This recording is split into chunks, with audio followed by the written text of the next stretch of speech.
하나님의 말씀을 함께 보겠습니다. 누가복음 12장 35절에서 40절까지의 말씀을 대독하겠습니다. 누가복음 12장 35절입니다. 허리에 띠를 띠고 등불을 켜고 서 있어라. 너희는 마치 그 주인이 혼인집에서 돌아와 문을 두드리면 곧 열어주려고 기다리는 사람과 같이 되라. 주인이 와서 깨어있는 것을 보면 그 종들은 복이 있으리로다. 내가 진실로 너희에게 이르노니 주인이 띠를 띠고 그 종들을 자리에 앉히고 나와 수종 들리라. 주인이 혹 2경이나 혹 3경에 이르렀어도 종들이 그같이 하고 있는 것을 보면 그 종들은 복이 있으리로다. 너희도 아는 바니 집주인이 만일 도둑이 어느 때에 이를 줄 알았더라면 그 집을 뚫지 못하게 하였으리라. 그러므로 너희도 준비하고 있으라. 생각하지 않은 때에 인자가 오리라 하시니라. 아멘.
다시 한번 기도하겠습니다.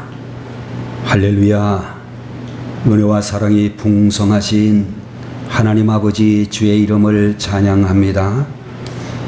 주님을 사랑하는 귀한 자녀들에게 거룩한 찬양을 올려드리는 귀한 직분을 맡겨주시고 주님 앞에 예배드리는 모든 시간에 온 마음을 다하여 찬양토록 하시니 감사드립니다. 아버지 하나님의 찬양을 올려드린 주의 자녀들에게 신령한 은혜를 더하여 주시고 하나님을 만날 수 있는 이들이 되게 하여 주옵소서.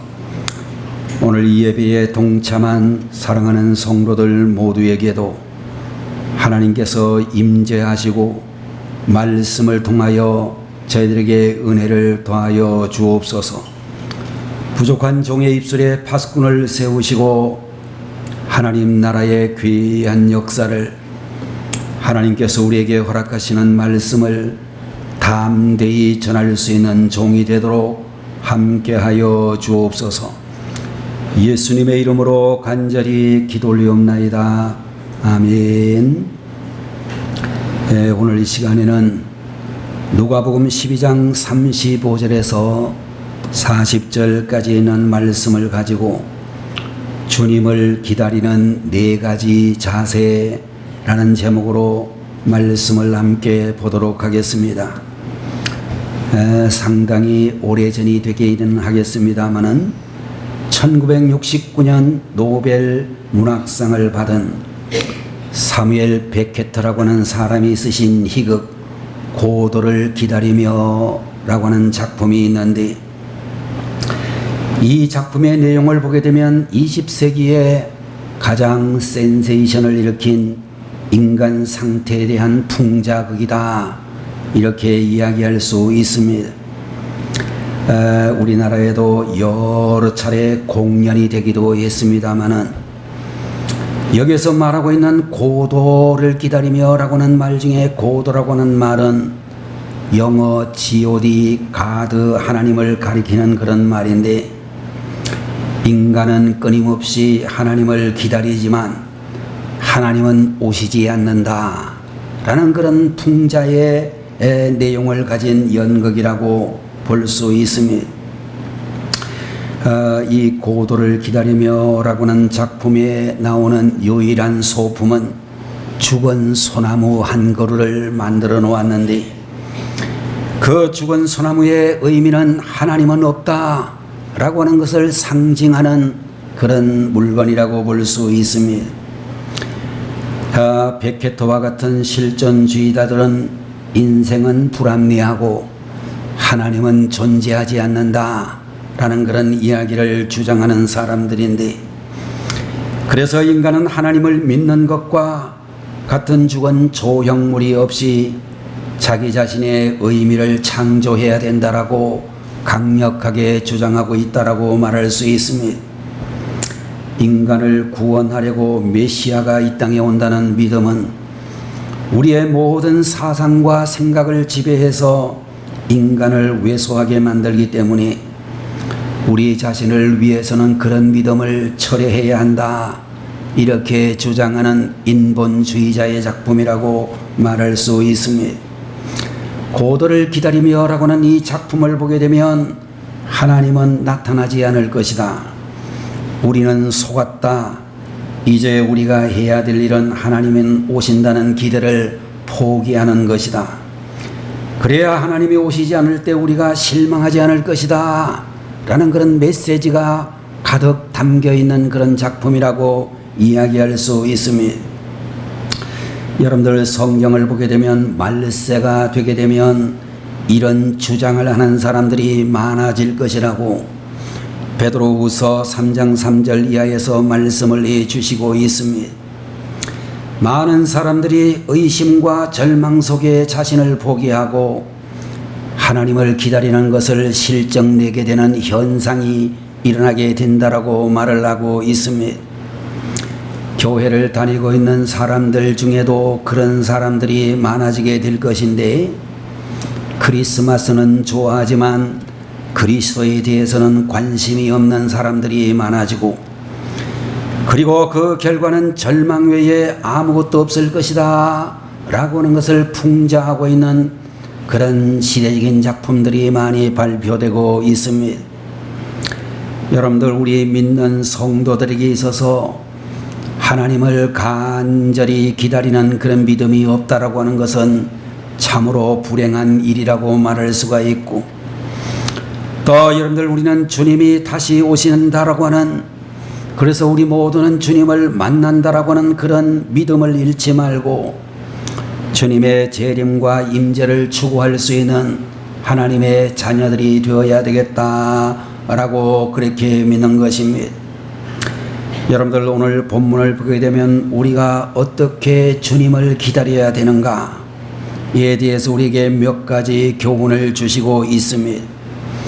첫 번째로는 열심히 준비하며 기다려야 한다라고 우리에게 말씀해 주시고 있는데, 오늘의 본문 말씀 35절의 말씀을 보게 되면 허리에 띠를 띠고 등불을 켜고 서 있어라 라고 하는 이 말씀은 깨어서 근신하라 라고 하는 그런 말씀이 되겠고, 36절의 말씀을 보게 되면 너희는 마치 그 주인이 혼인 집에서 돌아와 문을 두드리면 곧 열어주려고 기다리는 사람과 같이 되라고 말씀을 해주시고 있습니다. 여러분들, 곧 열어주려고 기다린다라고 하는 말은 철저히 준비를 했다는 그런 말씀이 될 것입니다. 여러분들, 기다린다라고 하는 것은 그냥 앉아서 아무 일도 하지 않는 것이 아니라, 여러분들, 우리 성도들은 하나님의 약속이 이루어지도록 길을 찾아보고 노력하는 성도들이 되어야 된다는 것을 말하고 있는 것입니다. 여러분들, 우리 성도들은 모두 하나님의 은혜로 구원을 받았지만 은혜만 내세우고 준비가 없는 삶을 살게 되면 하나님은 절대로 기뻐하시지 않는다는 것을 알아야 되겠고, 정말 우리가 하나님으로부터 은혜를 받은 사람이라고 하면 준비된 삶이 이루어져야 될 줄로 분명히 믿는 것입니다. 여러분들, 우리 하나님께서는 가만히 앉아있는 자에게 은혜를 주시지 아니하시고, 우리 하나님께서는 주님 맞을 준비를 열심히 하는 사람에게 은혜를 베푸신다라고 말씀해 주시고 있습니다. 주님을 맞이할 수 있는 준비를 열심히 하는 사람에게 우리 하나님은 축복을 주시고 건강의 은총을 베풀어 주시고 행복도 더하여 주실 것이라고 분명히 믿습니다. 서울에 있는 모 교회에 신실한 한 여자 집사님 한 분이 신앙생활을 하고 있었습니다. 언제부턴가 몸이 좀 이상해가지고 병원에 가서 전문의의 진단을 받았더니 간암이라고 하는 진단을 받게 되어졌습니다. 여러분들, 우리가 암을 전문으로 하는 병원들이 많이 생기기도 했습니다만은 암 중에서 제일 고치기가 어려운 암 중에 하나가 간암, 폐암, 그리고 또 우리 췌장암, 이런 암들은 정말로 의사들도 두 손 두 발을 들 수밖에 없을 만큼 그야말로 진단도 어렵고 완치되기도 굉장히 어렵다라고 알려져 있습니다. 의사, 진단하신 의사가 하는 말이, 당신의 이 모든 상황을 볼 때에 당신의 생명은 한 2달 정도 남았습니다. 그렇게 이 집사님에게 전달을 해 주었습니다. 간암이라고는 진단과 남아있는 생명이 불과 2달밖에 안 된다는 그 이야기를 듣고 낙심이 많이 되었지만 정신이 곧 번쩍 들게 되었습니다. 남은 2달 동안 어떻게 살 것인지 곰곰이 생각을 하다가 먼저 자기가 가지고 있는 재산을 정리하기 시작을 했습니다. 하나님 앞에 헌신해야지라고 생각을 많이 하면서도 한 번도 제대로 헌신하지 못했다는 것을 생각하고 재산의 상당 부분을 이제 하나님 앞에 예물로 드렸습니다. 2번째로 그는 처녀 시절에 은혜를 받고 선교사가 되겠다라고 하나님 앞에 서원한 적이 있었는데 결혼을 하고 자녀를 낳고 살다가 보니 그 다짐을 이루기가 쉽지를 않았습니다. 그래서 나중에는 생각하기를 후방에서 선교사님을 후원하는 후원 선교사가 되겠다라고 생각을 했는데 그것도 쉽지 않아 가지고 제대로 선교 헌금 한 번 못한 것을 생각하고 또 자기의 재산 중에 상당 부분을 잘라 늘 기도하던 선교사님에게 선교 헌금을 보내게 되었습니다. 그리고 매일매일 성경을 읽으며 아이들에게 이제 유서를 쓰기도 했습니다. 미워했던 사람에 대한 모든 미움을 털고 화해해야 될 사람을 찾아가 화해를 하기도 했고 평소 마음에 두고 있던 사람을 찾아가서 복음을 전하는 동안에 어느덧 2달 정도의 시간이 눈 깜짝할 사이 없이 지나게 되었습니다. 의사의 진단 결과에 의하면 이제는 곧 죽어야 될 시간이 가까이 다가왔는데 이상하게도 몸에 힘이 점점 그렇게 빠지는 것이 아니라 힘이 나는 것을 느끼게 되었습니다. 죽어야 될 시간이 안 죽어도 또 걱정이 돼가지고 병원을 찾아가서 자기를 검진했던 의사에게 물었습니다. 의사가 검진을 마친 후에 며칠 후에 오세요 라고 해서 며칠 뒤에 갔더니 자기를 진찰하고 마지막 진단을 내렸던 그 의사 선생님이 난처한 듯이 말했습니다. 죄송합니다. 지난번에 간암이라고 한 것은 아무래도 오진이었던 것 같습니다. 의사도 사람인지라 가끔 그렇게 오진을 하기도 합니다. 죄송합니다 라고 이야기를 했습니다. 의사의 그 말을 듣고 이 돌아오시는 길에 이 집사님, 여자 집사님은 세상이 완전히 달라 보이게 되었습니다. 하나님의 구원의 은혜가 그렇게 달콤하게 느껴지게 되었습니다. 의사 선생님이 오진을 했던지 아니면 그 사이에 병이 나았는지 확실하지는 않지만 오진을 했어도 전혀 원망스럽지가 않았습니다. 한 교회를 다니고 있는 다른 집사님이 질문을 했습니다.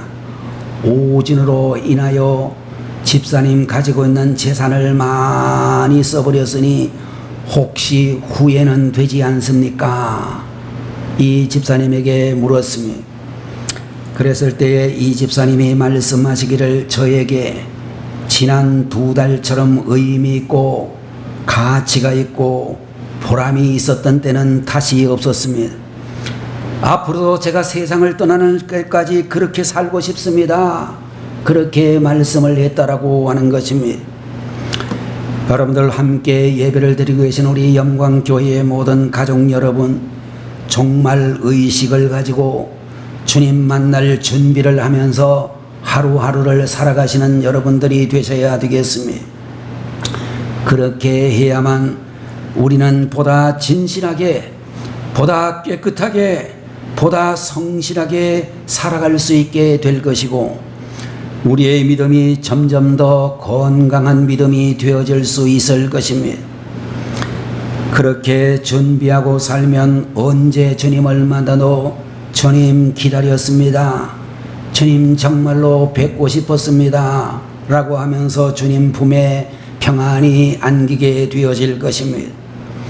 여러분들 신기루와 비전의 차이는 계획이 있고 준비가 있느냐의 차이라고 볼 수 있는데 계획과 준비가 없는 비전은 사람을 돈키호테 같은 사람으로 만들어버리지만 비전이 있는 사람은 큰 꿈을 꾸면서도 그 꿈에 어떻게 도달할 것인가에 대한 방법을 찾고 준비도 하는 사람이다. 이렇게 말할 수 있을 것입니다. 여러분들 무작정 예수님 어서 오시라고 기다리지 말고 주님 맞을 준비를 제대로 하시면서 주님 영접할 수 있는 여러분들이 되시기를 바랍니다. 두 번째로 우리가 주님을 맞이하고 주님을 기다리는 자세는 인내를 가지고 기다려야 한다라고 말씀해 주시고 있습니다.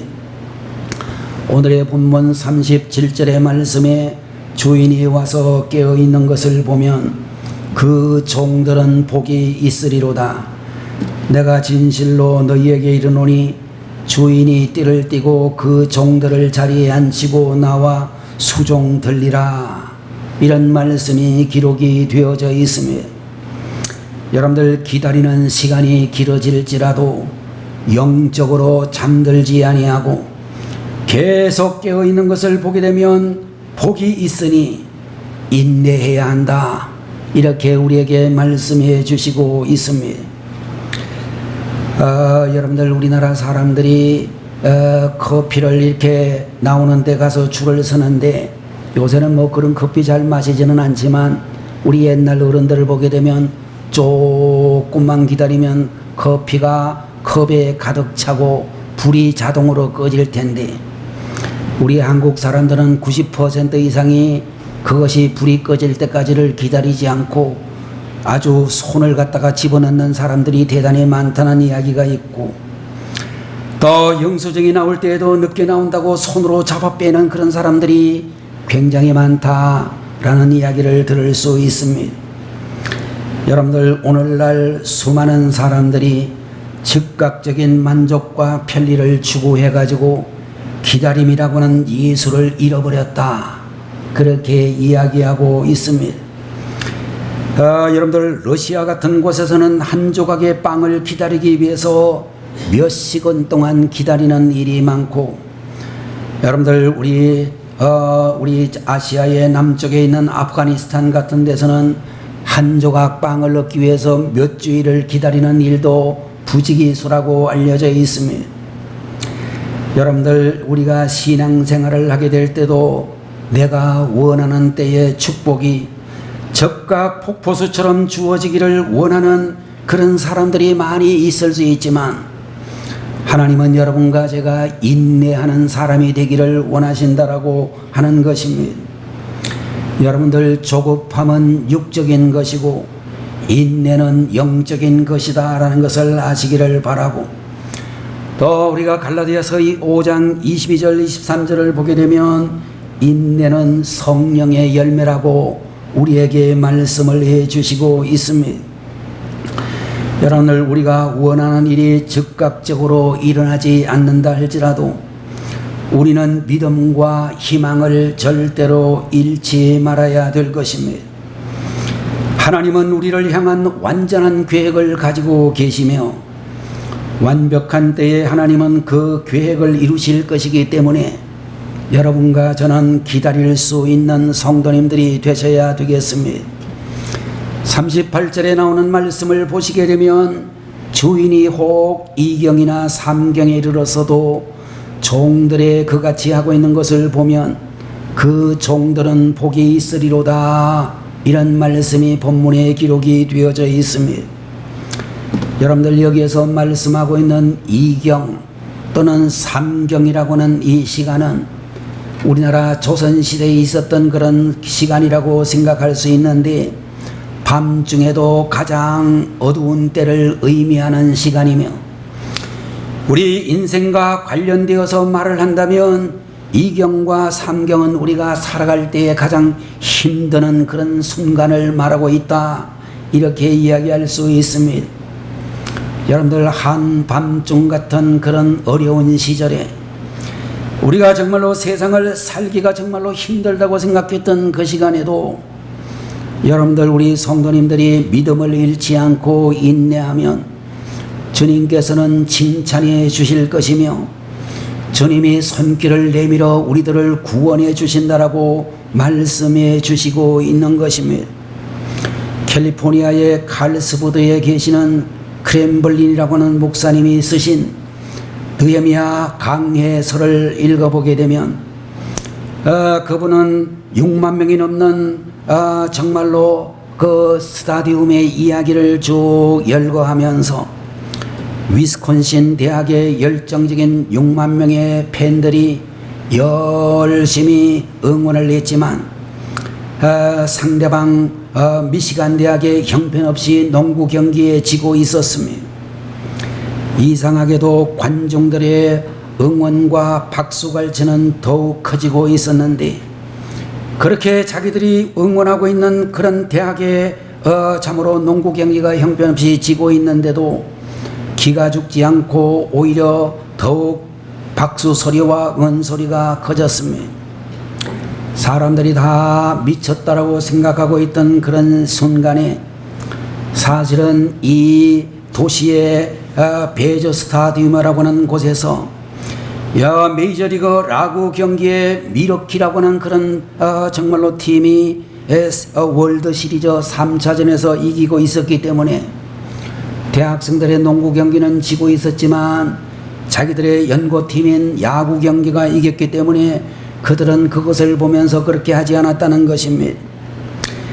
여러분들, 우리가 이 세상에서 살아가게 될 때에 지금 현재의 우리의 모습이 참으로 형편없는 모습일지라도 천국 가는 신앙의 삶에서 승리가 보장되어 있다면 우리는 그 승리의 현장을 볼 줄로 믿고 인내심을 가지고 그렇게 승리의 삶을 살아가야 되는 것입니다.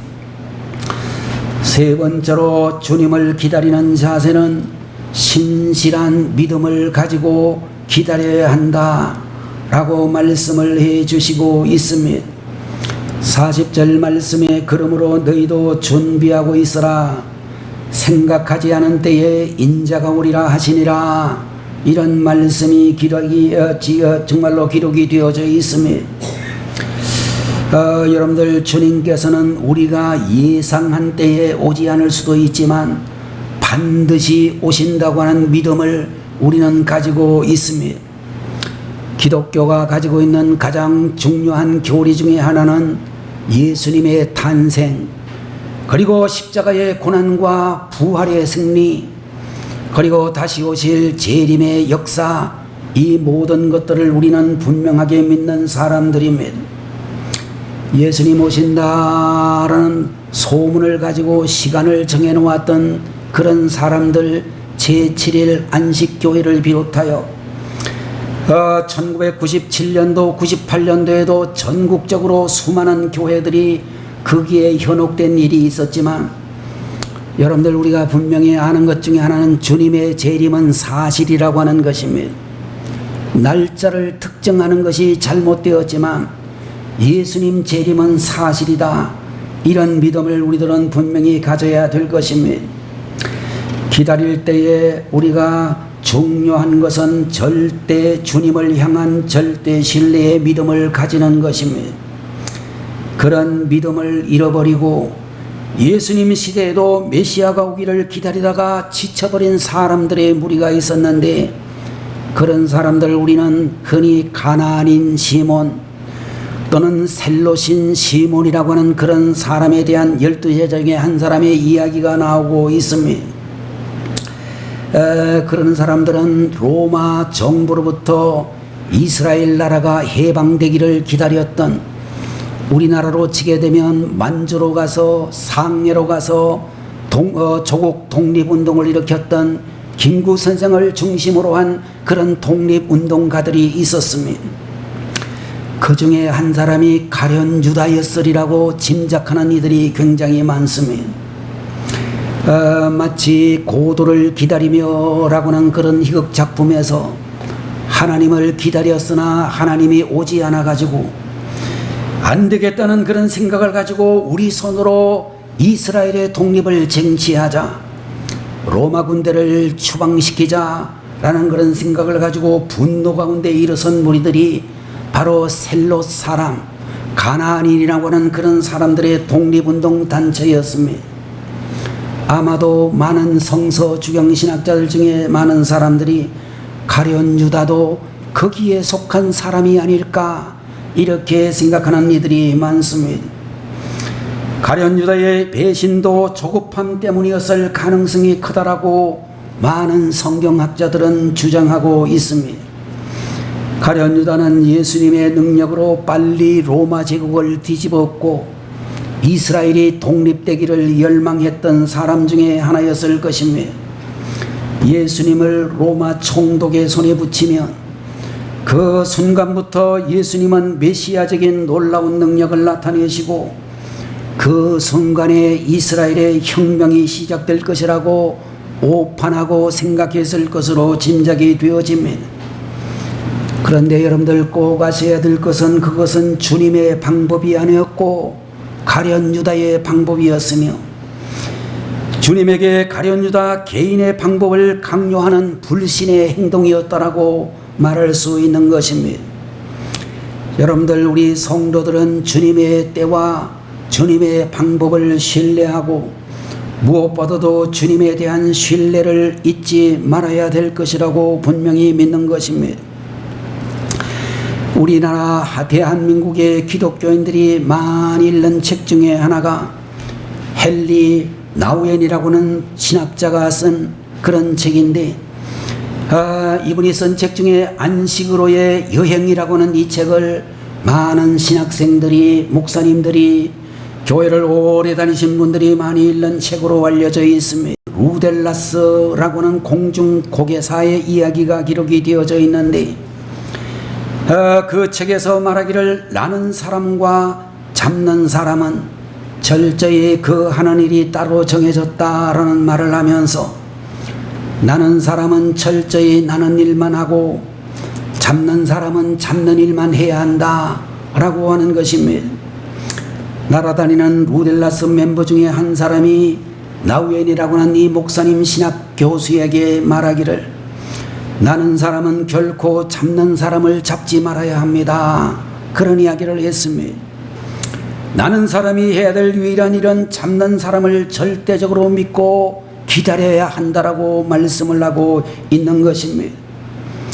여러분들, 우리 여기에 앉아 계신 우리 성도님들을 비롯하여 우리 모든 성도들은 나르는 사람이고 우리를 잡아주시는 분은 주님이시더라고 하는 것입니다.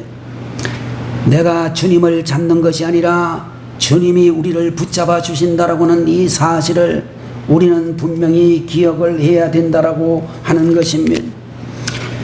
이제 네 번째로 주님을 기다리는 세 번째의 자세는 열심히 선교하며 기다려야 된다라고 하는 말씀이 되겠습니다. 마태복음 24장 14절 말씀에서 주님은 마지막 때에 대해서 말씀을 하시기를, 이 천국 복음이 모든 민족에게 증언되기 위하여 온 세상에 전파되리니 그저야 끝이 오리라, 그런 말씀을 해 주셨습니다. 복음이 전 세계 모든 민족에게 증거되고 온 세상에 전파가 될 때에 주님이 재림하실 것이라고 하는 말씀이 되겠습니다. 주님의 재림과 가장 밀접한 관련이 있는 일은 선교하는 일이라고 볼 수 있습니다. 사도행전 1장 7절 8절을 보게 되면 성령을 받으면 땅끝까지 선교하라, 이런 말씀이 기록이 되어져 있습니다.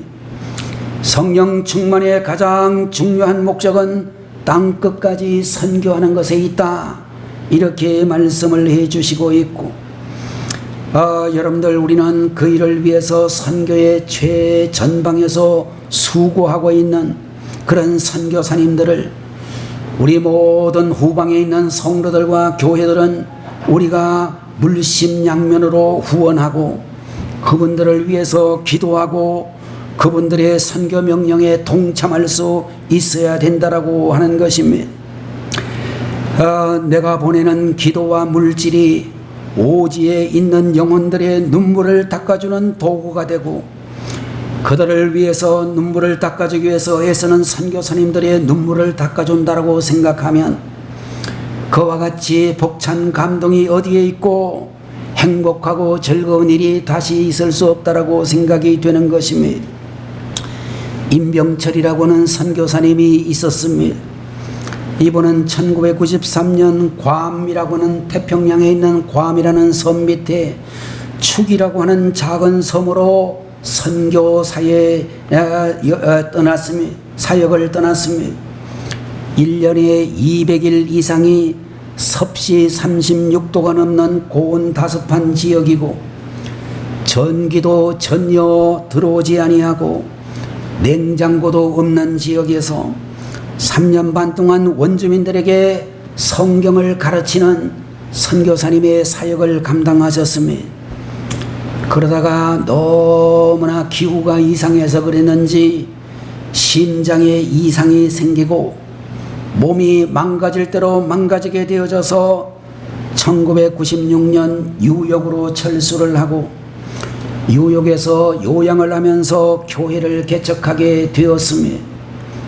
그 교회가 몇 년이 지나 한국 교포들만 120명 정도가 모이는 참으로 귀한 교회로 성장을 하게 되었습니다.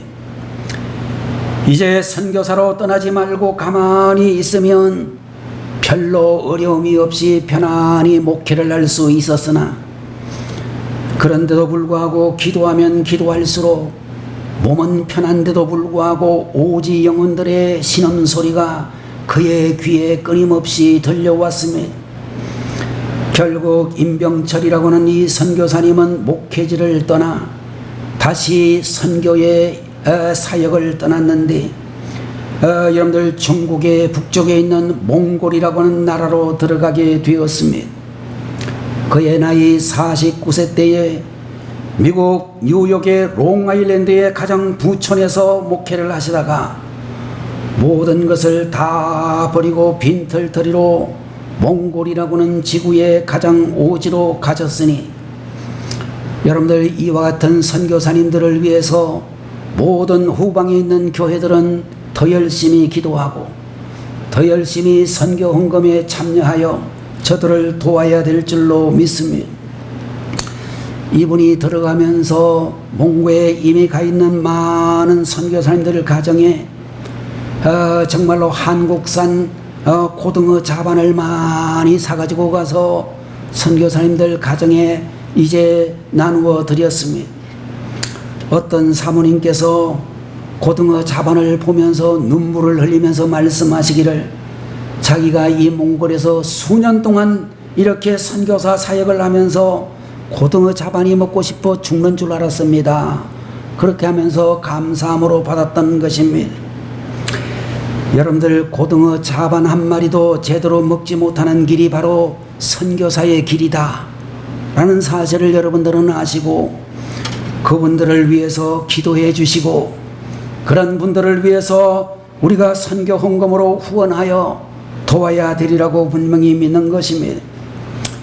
지금으로부터 140여 년 전 1884년도에 흑암 중에 살던 우리나라에 미국에서 장로교 선교사였던 언더우드, 감리교의 선교사였던 아펜셀러, 침례교의 선교사인 이제 펜위라고 하는 선교사가 이 땅에 찾아오셔서 주님의 사랑을 전하시고 병원을 세우시고 학교를 세우시고 교회를 세워서 이 나라가 하나님의 복음의 광명 속에 들어가게 해 주셨으니 우리나라가 이와 같이 놀라운 경제적인 발전도 우리나라가 세계에서 가장 교육적으로 발전한 나라가 된 것도 그와 같은 선교사님들의 눈물의 기도와 헌신이 없었더라면 절대로 이루어지지 못했을 것입니다. 여러분들 우리는 후방에서 희망의 사자로 가신 선교사님들에게 희망을 드리기 위하여 마땅히 기도해야 될 것입니다. 우리 주님께서 천국으로 올라가시면서 승천하시면서 남아있는 12 제자와 성도들에게 주신 마지막 명령은 선교의 명령이었다라고 말씀하고 있습니다. 그러므로 여러분과 제가 선교를 위해서라면 물질과 시간과 땀을 아끼지 말고 최선을 다해서 동참해야 될 것입니다. 우리의 인생은 너무나 짧아서 하나님이 부르시면 하나님 앞으로 언제라도 가야 되는 것이 우리들의 삶의 모습일 것입니다. 어제 오후 예배를 이제 준비를 마쳐가는 시간에 전화가 하나 걸려왔습니다. 제가 전화를 받았더니 전혀 알지 못하는 번호였는데 전화를 거신 분이 목사님 안녕하십니까? 목사님 제 목소리를 듣고서 제가 누군지 잘 모르시겠지요? 그러더라고요. 그랬더니 제가 물어봤습니다. 누구십니까? 잘 모르겠는데 그랬더니 제가 영광교회를 나가던 김성규입니다. 그래서 전화를 받았어요. 김성규 아시는 분들은 다 아시죠? 김성규 옛날 우리 오정동 동사무소 맞은편에 그 건물 감리교 권사님 네 분의 아들인데 감리교 신학당을 안 가고 침례교 신학당을 그 남매가 가셨습니다. 우리 교회에서 전도사님으로 여러 해 수고하셨고 목사님 안수를 받을 때는 제가 그분이 계시는 교회까지 가서 축하를 했던 적이 있었습니다. 그래서 웬일입니까? 물어봤더니 그분이 하시는 말씀이 그동안 미국에 가가지고 여러 교회를 목회를 하다가 이제 목회의 정리는 한국에서 해야 되겠다 생각을 하고 지나간 6월 달에 한국으로 나왔다고 그러시더라고요. 그래서 충청북도 옥천에 문을 닫은 지 여러 해가 되는 교회를 자기가 다시 재건을 하고 목회를 시작했다라고 말씀을 하시고 있습니다. 여러분들 우리 교회에 있었던 청년들, 학생들 이런 분들 중에 목사님이 되시고 선교사님이 되시고 이렇게 목회를 또 잘 하시다가 돌아오셔서 한국에 무너져가는 교회를 재건하겠다고 또 목회를 하시는 분을 전화를 통해서 들었습니다. 여러분들, 오늘 이 자리에 계시는 여러분들, 주님 만날 그 시간까지 우리는 어떤 자세로 주님을 기다려야 되는가?